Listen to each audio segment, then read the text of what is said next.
अजी अब तो राहुल भैया के लिए कोई लड़की देखना शुरू कर दो। देखो अब तो वो अच्छी जॉब भी कर रहे हैं और अभी शादी की उम्र भी हो गई है। हाँ बहू तू सही कहती है, पर देख इस बुढ़ापे में मेरी बस की तो कुछ नहीं है करना। ये सब लड़की वड़की देखना तेरे काम है।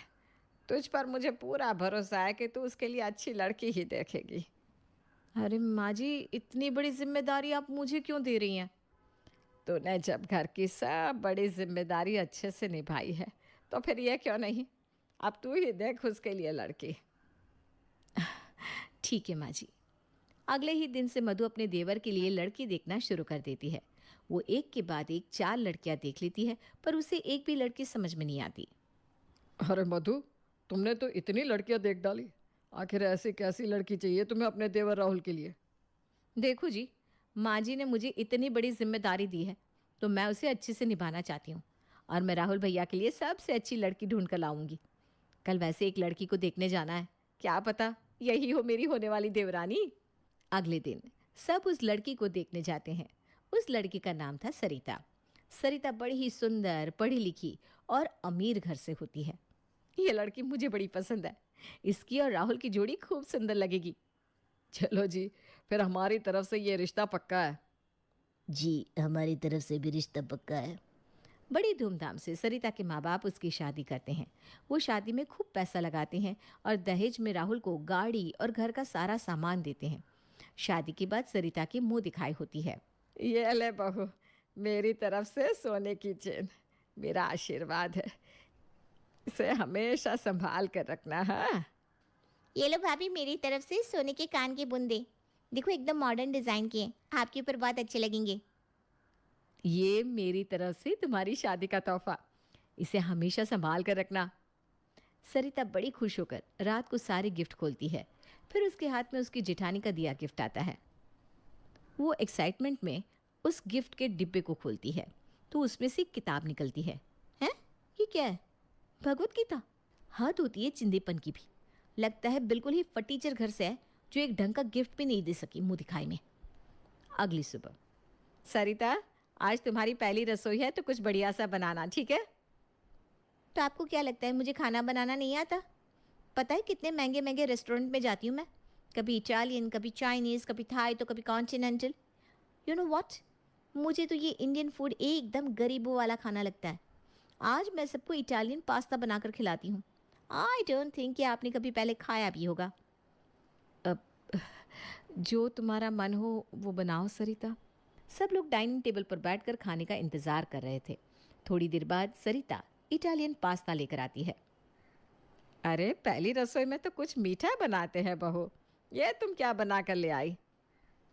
अब माँ जी, मीठा हम किसी और दिन खा लेंगे ना, आज कुछ अलग खाकर देखते हैं। यह बात भी सही है। आओ बैठो बहू, तुम भी साथ बैठकर खाओ। ये अपने आप को समझती क्या है? अब ये सबको बताएगी कि किसको क्या खाना है। 2 दिन बाद दोनों देवरानी जेठानी रसोई में काम कर रही थी। कितनी गर्मी है इस रसोई में, यहाँ तो चिमनी भी नहीं है। पापा ने भर भर के मुझे इतना दहेज दिया, पर पता नहीं कैसे वो चिमनी देना भूल गए। मैं आज ही उनको बोलती हूँ फटाफट एक चिमनी भिजवा दे। अरे सरिता, इन सब की क्या ज़रूरत है, ऐसे ही ठीक है ना। देखो वो खिड़की खोल दो, फिर देखो बिल्कुल गर्मी नहीं लगेगी। ज़रूरत है भाभी, और मेरे घर वाले इतने पैसे वाले हैं कि उनको इन सब चीज़ों से फ़र्क नहीं पड़ता। बस एक बात बताओ, जब मैं इस घर में शादी करके आई थी तो ये घर तो एकदम खाली था। ना सोफ़े, ना वॉशिंग मशीन, ना एसी। क्या आपकी माँ बाप ने आपको दहेज में कुछ भी नहीं दिया? नहीं सरिता, उन्होंने मुझे ये सब कुछ नहीं दिया, पर हाँ, मुझे खूब संस्कार दिए हैं जो हमेशा मेरे साथ रहेंगे। समझ गई। वो आपको कुछ और दे भी क्या सकते थे, जब होगा तभी तो देंगे, फटीचर घर की। कुछ कहा क्या सरिता? अरे कुछ नहीं, बस ऐसे ही। शाम को सरिता कमरे में अपनी माँ को फ़ोन लगाती है। हेलो माँ। हाँ बोलो बेटा, कैसी हो? घर में सब कैसे हैं? सब ठीक है माँ। अच्छा, मैंने आपको ये बोलने के लिए फ़ोन किया था कि तीज पर ना आप मेरे ससुराल भर भर कर सामान भिजवाना। देखो किसी चीज़ की कमी नहीं होनी चाहिए। मैं इस घर की अमीर बहू हूँ तो मेरा रौब बना रहना चाहिए। हाँ बेटा, तो बिल्कुल चिंता मत कर। अब बताऊंगी इस फटीचर जेठानी को मैं इसे भी तो पता चलना चाहिए कि मैं इतने रईस घर से आई हूँ। सरिता कभी भी अपनी जेठानी से ठीक से बात भी नहीं करती थी। वो उससे हमेशा ऐसे काम करवाती जैसे वो उसकी नौकरानी हो। सरिता की जेठानी चुपचाप सरिता के सब काम कर देती और कभी उसे चूं भी नहीं कहती थी। एक दिन जब उसकी सास ने देखा कि कैसे सरिता अपनी जेठानी से घर की सफाई करवा रही है तो उसे बड़ा बुरा लगा। सरिता के कमरे में जाने के बाद उसने मधु को अपने पास बुलवाया। ये सब क्या है बड़ी बहू?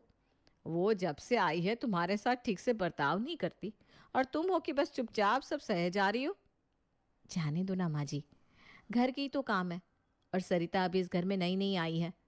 मैं नहीं चाहती कि मेरे कुछ भी बोल देने से कहीं उसको गुस्सा आ जाए और फिर राहुल परेशान हो। सरिता को थोड़ा वक्त देना ज़रूरी है। वो समय के साथ बदल जाएगी माँ जी। ठीक है बड़ी बहू, मैं तो यही चाहती हूँ कि घर में बस शांति बनी रहे। तीज के त्योहार के लिए घर में जोरों शोरों से तैयारियां चल रही थी। सरिता और मधु दोनों के घर से तीज का त्योहार आता है। अरे माँ, आप आ गई, आओ बैठो ना। अरे मौसी जी, आप आओ बैठो ना। अरे बेटा, वो तुम्हारी माँ ने ये डब्बा दिया है। माँ देखा ना, मेरी जेठानी की मौसी कैसे कपड़े पहन कर आई है। सच में तेरी जिठानी तो बहुत ही गरीब घर से लगती है। देखो ना, सामान भी कुछ खास लेकर नहीं आई। ये सब क्या है मौसी? कुछ नहीं, बस माँ का प्यार है। बस इतना सा प्यार? क्या मतलब? नहीं नहीं, कुछ नहीं। ये देखो ना, मेरी माँ मेरे लिए क्या क्या लेकर आई है। ये देखो, सोने का हार, मेरे लिए कितने सुंदर कपड़े हैं, इतने सारे गिफ्ट्स हैं। अरे शाम तक चिमनी भी भिजवा देंगे पापा। अरे इन सब की क्या ज़रूरत है बहन जी? अरे बहन जी, लड़की वाले तो जितना दे उतना कम है। वैसे भी इससे कम क्या ही लेकर आती मैं। मुझे तो लाने में भी शर्म आ जाती। लड़की के घर जाओ तो कम से कम इतना तो ले जाना बनता है ना मधु की मौसी जी? हाँ हाँ, बिल्कुल सच कहा आपने। ये सारी बातें छोड़ो और चलो, खाने का टाइम हो गया है। चलकर टेबल पर बैठते हैं और बढ़िया सा खाना खाते हैं। सरिता, अब इन गरीबों के साथ बैठकर खाना भी खाना पड़ेगा क्या हमें? कर भी तो क्या सकते हैं माँ। सब लोग बैठकर साथ में खाना खाते हैं।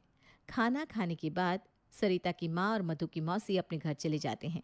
उनके जाने के बाद सरिता अपने मायके से आए सामान को लेकर बड़ा ही दिखावा करती है और अपनी जेठानी को सुनाने लगती है। भाभी, एक बात पूछूं आपसे? हाँ पूछो ना सरिता, क्या बात है? भैया तो दिखने में इतने स्मार्ट है, पढ़े लिखे हैं, इतना अच्छा कमाते भी हैं, तो फिर उनको तो कोई भी अच्छी सुंदर अमीर लड़की मिल जाती ना। तो उन्होंने आपको कैसे पसंद किया? या फिर कहीं आपने पैसे वाली पार्टी देकर उन्हें फंसा तो नहीं लिया था? माँ जी ने बताया था आप दोनों की लव मैरिज हुई थी, ऐसे ही कुछ था क्या? ये सब तुम क्या बोल रही हो सरिता? मैं तुम्हें कभी कुछ नहीं बोलती। कितनी बार तुम कुछ ऐसा बोल देती हो कि बुरा लगता है, पर फिर भी मैं चुप रह जाती हूँ। पर आज तुमने बहुत बड़ी बात बोल दी है। तुम जानती ही क्या हो हमारे रिश्ते के बारे में, जो ऐसे बोल रही हो कि पैसों के लिए शादी की है। मैं कुछ गलत तो नहीं बोल रही हूँ। लड़कियाँ अक्सर पैसे वाले लड़के को फंसाकर शादी कर लेती है। आखिर कौन लड़का बिना दहेज की शादी करता है? मेरे माँ बाप को ही देख लो, कितना भर भर के दहेज दिया है, और आपके घर से तो एक सामान भी नहीं आया। आज की ही बात ले लो ना, आपकी मौसी वो एक डब्बा लेकर बेटी के घर आ गई। मेरी माँ तो ऐसे कभी ना जाती। तुम्हारी सोच को ना कोई नहीं बदल सकता। वो छोटी है और छोटी ही रहेगी। मधु वहाँ से चली जाती है। उस दिन सरिता की बातें उसे बहुत चुभ जाती है, पर फिर भी वो ये बात किसी को नहीं बताती। अगले दिन सरिता बड़ी तैयार श्यार होकर खड़ी थी। अरे बहू, ये सुबह सुबह तैयार होकर कहाँ जा रही है सवारी?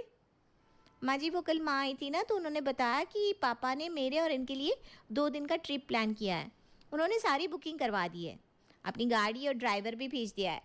पापा ने कहा है कि सारा खर्चा उनकी तरफ से है। बस जल्दी जल्दी में मैंने पैकिंग कर ली और मैं आपको बता नहीं पाई।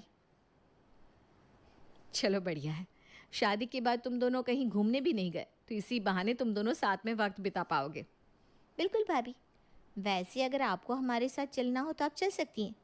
पैसों की चिंता मत करना, मेरे पापा के पास इतने पैसे हैं कि वो आपका खर्चा भी उठा लेंगे। हाँ, मुझे तो आपको देखकर बड़ा तरस आता है। भैया अक्सर काम से बाहर रहते हैं, इसलिए आप घूम नहीं पाती। और शादी के पहले तो आपके माँ बाप ने आपको बस पार्क ही घुमाया होगा। सरिता, तुम ऐसे मिलने में बड़ी खुशी मिलती है ना। और फोन पे शॉर्ट वीडियोस देखने में भी बड़ा मजा आता है। अरे सरिता, तुम यहाँ खड़ी गप्पे क्या मार रही हो? बाहर ड्राइवर हॉर्न पर हॉर्न बजा रहा है। तुम औरतों की बातें ना खत्म नहीं होती। अरे मैं तो भाभी को बस अपने साथ आने के लिए ऑफर कर रही थी, वो बेचारी कहीं जा नहीं पाती ना। क्या है सरिता, तुम भी। चलो अब जल्दी।